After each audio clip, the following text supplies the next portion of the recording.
When it comes to home insurance, Geico works for you. And since I'm the Geico Gecko, I'm here working for you too. Hey, Gecko, can you record my voicemail greeting? No problemo. You've reached the amazing Rita. She's probably busy right now teaching music theory to neighbourhood birds, or telling a total stranger how they can bundle home and car insurance with Geico to get the discounts they deserve. But rest assured, she'll get back to you once she's done brightening her little corner of the world. Did that sound all right? Nailed it. No notes. Let Geico work for you. Get more with Geico.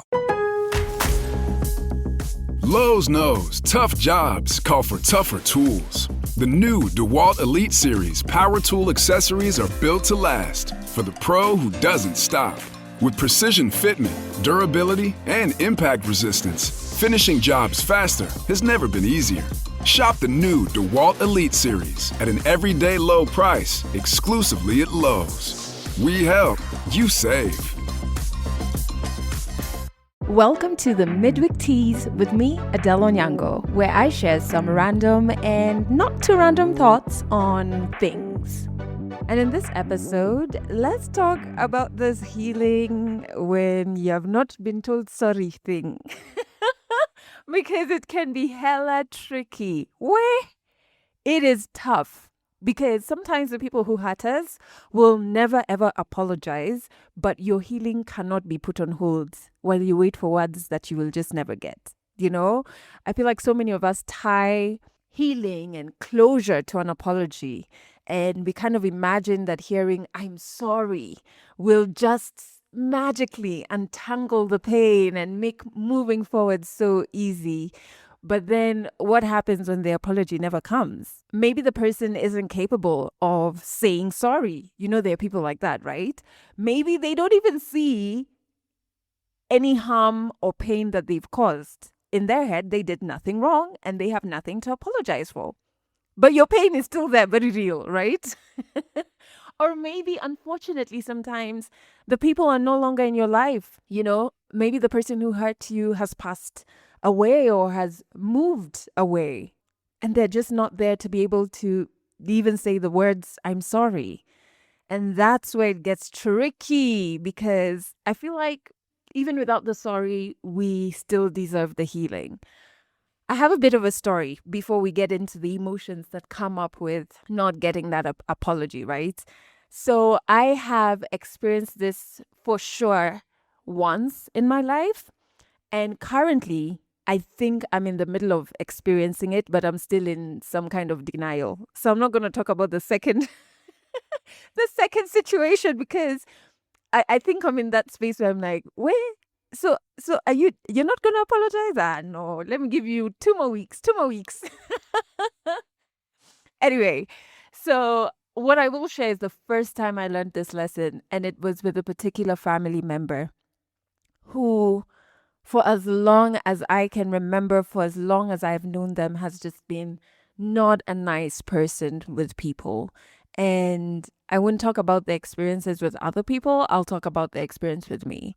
I remember when I was like in class 6, so maybe I was like 10, 11, when my parents officially, my mom officially left my dad. We moved in with this particular family member and another family member, if I'm not wrong. So 2 of them.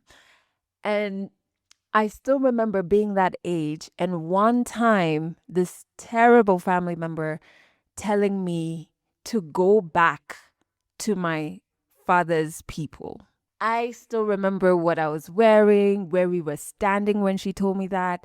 And, this family member was an adult, full on adult, and was telling a child these things, And it just felt so, even at that age, I still remember, I just felt so hurt and so unwanted. And you can imagine this is compounding or like put on top of the very real emotions that kids feel when your parents are splitting up, right? So you already feel a bit lost or unsure of what's happening, or what does structure look like will I see my dad? Things like that. You've moved home, so a space that you called home for your entire life until that point is no longer home, and you've moved into this new place, and somebody's telling you, go back to your father's people. you know? And that's just one thing that they did. I remember this one is wild. Like honestly, this one is the one I go to. Before I went no contact with this particular family member, I would always remember this particular situation because I'm like, yeah, I'm not the problem here. It's you. I'm laughing, but it's sick. This was now when I was probably in my late teens. So maybe I was like 18, 19 over there. I think I was in uni, and I used to roll with this like group of friends, and they came to pick me so that we could go to a football game. It was a Harambee Stars football game. And that's, our national team in Kenya. I'm not a football head, but it was back in the day. Like you have drinks, whatever. Like it's fun times, right? And when they came to pick me, they had bought fish from somewhere. Listen, they were random like that. And so I said, okay, so we can't go with the fish to the stadium because like it's just gonna sit in the car and be heated by the sun. Let's put the fish in our freezer, and when you drop me, just remind me, and I'll bring the fish out there. Like cool. So we do that. Go for this game, which ended up being one of the funnest experiences I've ever had. Like including at Stampedes. Including a stampede. Like we had VIP tickets, but we ended up because of the stampede, we were not in any VIP section. We just like were perched on the grass somewhere, and the guy sitting next to us had like local brew. And when Harambee Stars scored, he was just like, "Do you want some?" And I was just like, "What is that strong smell, sir?" It was great. And so when we get back home, we're like, "Oh, let me get you a fish." And I go to get the fish, and this family member who used to live with us now, so it's a couple of years since she told me to go back to my dad's family, but like she was leaving with us, and she had locked she had locked the, like it's crazy. It's crazy. It's so crazy. It's funny, right? She had locked the chest, the freezer chest with a key. So I don't know if many fridges have that, and I really don't know why they would have that anyway. But yeah, a lot of fridges and chest freezers, etc., would have like a key and a lock, and she had locked it. And I was like scrambling, trying to figure out what the actual fuck I need to get my friend's fish out of the freezer. What in the world? And the funny thing is, because of how she used to move, I didn't even doubt that it was her. Like I just knew it is this babe, right? And so I remember calling my mom and just being like, you need to intervene because I need to take the fish out to my friends. And why would you lock the freezer? It's like you don't want us to have, and I think my mom had traveled. So I'm like, it's like you don't want us to have food? And I'm just like, you can stay with all the other food. Like, I just need the fish. And I think my mom then called her, and in like a matter of minutes, she'd like unlocked it. But I wasn't even angry at that. I just remember being like, this is peculiar behavior. Like, this is actually peculiar. Anyway, fast forward to years later, this is after my mom's passed on, etc. And this particular family member is at our house where I lived with my eldest sister. And I just lost it, and it was only the three of us in the house. And I was so tired of seeing her in our space. And I was just like, when is this person going back to their house? Like, I know she doesn't like us. I know the things she has said to me are just terrible. Never apologized. I need her to go back to her house. And I lost it. And I told her, hey, I want you to go back to your house. Like, because it's not a secret. You don't like me. I don't like you. And so I don't understand why you're here. And, it got into a back and forth. And I literally just said, you've actually told me very hurtful things and you have never apologized. And in that moment, I reminded her, you told me right after we left my dad, you told me that I should go back to my father's people. And I was like 10 years old. You told me that. And this person's reaction was, oh, but you were a child. Oh, that's so many years ago, like dismissing it. And I just kept repeating, I remember what you were wearing. I remember what I was wearing. I remember where we were standing in the living room when you told me that. And I remember the pain. You have never apologized for that. Just because I was a child doesn't mean I was a robot. Very much human. I could feel emotions, and you hurt me that day. And she still didn't apologize. And it was a back and forth, back and forth. And I think even after I was trying to like squeeze an apology out of this person, after they left, I just remember thinking, even me, what was I doing? Like, this person saw no wrong in what they'd done, and was invalidating my pain, which meant now I had a whole new layer to deal with in terms of healing, because it just felt like my feelings had been invalidated by the person who created the mess in the first place. You get what I mean? I've just had to navigate healing from all the things that she's done to me without receiving the apology.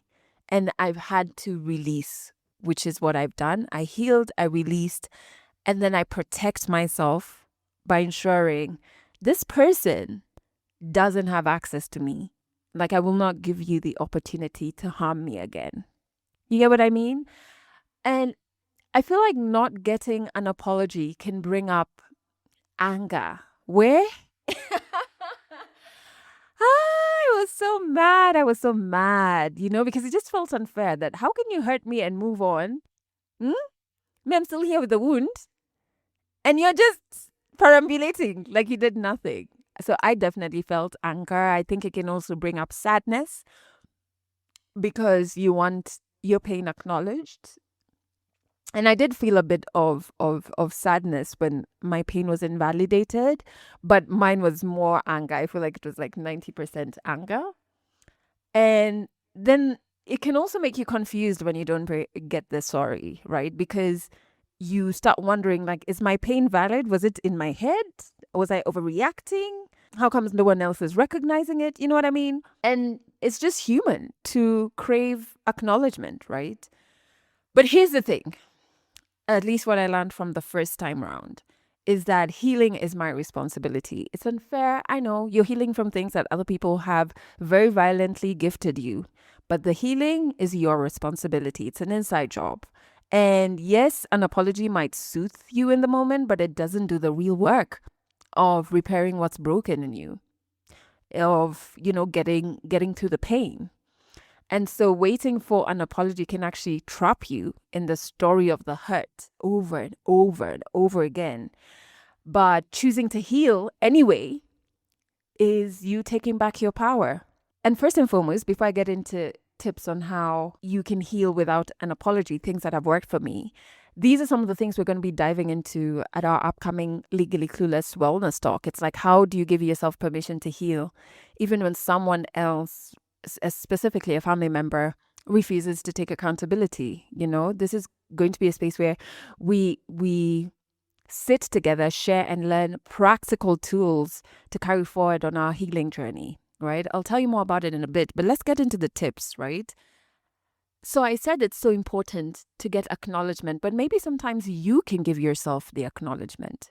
You can acknowledge the wound yourself. I had to say, I acknowledge that it is bizarre for anyone to tell anyone else, child or not, what this family member had told me. It is painful to hear certain things, right? So you don't need someone else's permission to recognize that you were hurt.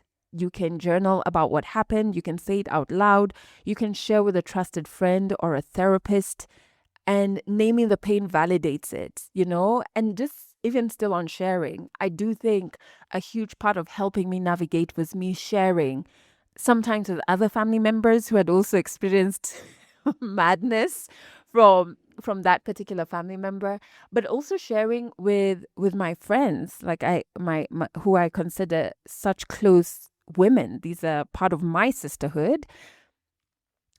And they helped validate that pain and say, no, that wasn't nice. And I'm sorry you had to go through that. Just you yourself acknowledging it, and then your safe spaces acknowledging it really goes a long way. The other thing, which is very difficult for me to do in general in life, is release the need for control. So like my back and forth with that particular family member, honestly, even me, I was moving mad, because how am I trying to force an apology out of someone? I'm not in control of that. You can't control whether someone takes accountability. What you can control is how you tend to yourself, and how your healing is going to be. And you've just got to release that. Some people will say sorry, some won't. Does it suck? Yes. Can you force them to apologize? No. Release that need for control. The third thing is to redefine closure, right? And it's what I said earlier. Sometimes we're always like, closure must begin with an apology. Nah. Closure must come from the other person. Have you ever heard, like, when somebody has gone through a breakup, they'll go and meet the person they broke up with, and they're like, oh, I'm going to get closure. Get it? Closure doesn't have to come from them. It can come from you deciding, hey, I will no longer let this wound dictate my life. The fourth thing is to practice compassion for yourself first. Right? I think when you go through such situations, especially with family members, many people will suggest forgiving those who hurt us, especially when it's someone in your family who hurt you.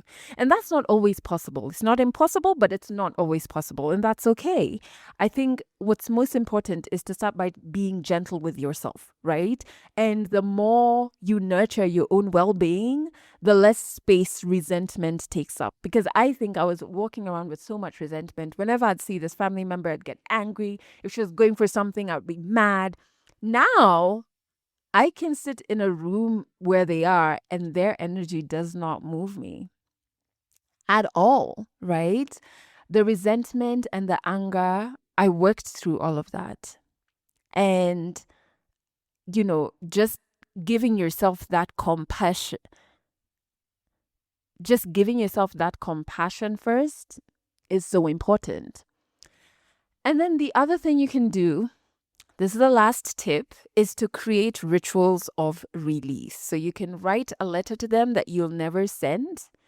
You can burn that letter. You can plant, this is my favorite one, plant something new as a symbol of moving forward. It could be a flower, or you can buy a house plant that brings in the acknowledgement of this is a new day. From this day onwards, I have released, right? That's going to be your symbol. Rituals can help your body and spirit feel the shift from holding the pain in to just letting go. And having an actual symbol can be a reminder in the moments where you almost like slip back into getting frustrated or feeling resentment, So all in all, healing without an apology is difficile. It is hard and it feels unfair because it is. Let me tell you. That's the hill I'm always gonna die on. It's unfair. But you know what? That's life. Unfair things happen, and our healing doesn't need to be delayed because somebody else is silent, right? And doesn't see the need to or can't say sorry, etc., etc. So if you're listening and you're carrying a wound that has a no apology attached to it, I want you to know that you are not invisible. Your pain is real and your healing is valid, and you have every right to move forward free, Thank you so much for spending time with me on this episode of the Midweek Tease. And if this resonated with you, please join us at the upcoming Legally Clueless Wellness Talk, where we're going to go even deeper as we're guided by an expert, counseling psychologist Faith Guchu, who also happens to be my personal therapist.